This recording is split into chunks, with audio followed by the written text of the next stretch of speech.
Untuk mendalami tentang karakteristik sistem komunikasi Indonesia, sebelumnya perlu kita telusuri lebih dulu apa sih yang dimaksud dengan sistem komunikasi.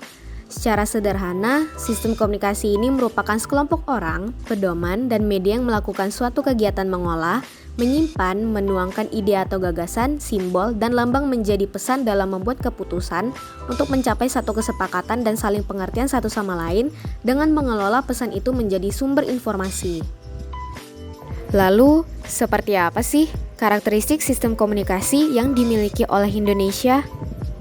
Nah, sistem komunikasi Indonesia yang biasa disingkat menjadi SKI ini memiliki istilah lain yang disebut sebagai sistem komunikasi Pancasila berdasarkan perspektif ideologi yang dianut. Dalam sistem komunikasi Pancasila tersebut memiliki ideologi yang berbeda dari ideologi lainnya, seperti sistem komunikasi libertarian, sistem komunikasi otoritarian, sistem komunikasi komunis, dan sistem komunikasi lainnya yang dimana nilai-nilai Pancasila sebagai ideologi resmi negara tersebut diaktualisasikan dalam sistem komunikasi Indonesia itu sendiri. Nah, contoh dari aktualisasi nilai-nilai Pancasila pada SKI dapat kita lihat dalam nilai-nilai yang ada pada sila pertama Pancasila, yaitu nilai-nilai ketuhanan yang Maha Esa. Makna dari sila ini adalah yang pertama sebagai dasar hormat terhadap agama masing-masing.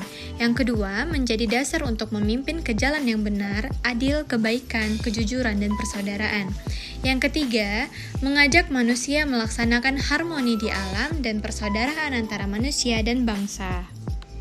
Contoh aktualisasi dari nilai-nilai tersebut dapat kita lihat di dalam yang pertama itu di dalam Undang-Undang Penyiaran tahun 2002 pasal 3 pada bagian tujuan penyiaran, yang kedua di dalam syarat untuk menjadi anggota Komisi Penyiaran Indonesia atau KPI, dan yang ketiga di dalam Undang-Undang Penyiaran tahun 1997. Nah, selanjutnya adalah penerapan nilai-nilai kemanusiaan dan persatuan Indonesia pada sila kedua dan ketiga Pancasila dalam SKI. Sila kedua pada Pancasila memiliki makna yang diantaranya yaitu menunjukkan bahwa secara individu manusia memiliki kebebasan sebagai bentuk hak asasi manusia, dan manusia juga sebagai makhluk sosial memiliki tanggung jawab dalam sosial. Penerapan makna sila kedua ini pada SKI dapat kita lihat dalam Undang-Undang Perfilman tahun 2002, dalam Tujuan Perfilman Indonesia, dan dalam Undang-Undang Penyiaran tahun 2002. Lalu berlanjut kepada sila ketiga yang memiliki makna mewadahi masyarakat yang variatif dan majemuk, seperti dalam segi suku, agama, aliran politik, dan sebagainya, untuk dapat memperkuat integrasi negara yang diikuti dengan rasa kebanggaan dan nasionalisme terhadap negara. Sila ini dapat dilihat penerapannya pada Undang-Undang Penyiaran 2002 pada pasal 3 dan 5, dan Undang-Undang Perfilman 2009. Dan yang terakhir adalah nilai-nilai kerakyatan dan keadilan sosial pada sila keempat dan kelima Pancasila dalam SKI.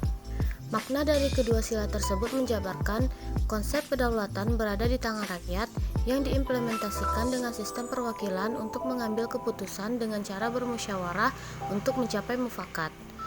Kedaulatan rakyat itu dipahami sebagai demokrasi politik dan ekonomi karena harus mewujudkan keadilan sosial bagi seluruh rakyat Indonesia, seperti misalnya keadilan dalam bidang ekonomi yang merupakan bagian kekayaan atau rezeki agar setiap orang memperoleh bagian yang wajar untuk memenuhi kebutuhan hidupnya.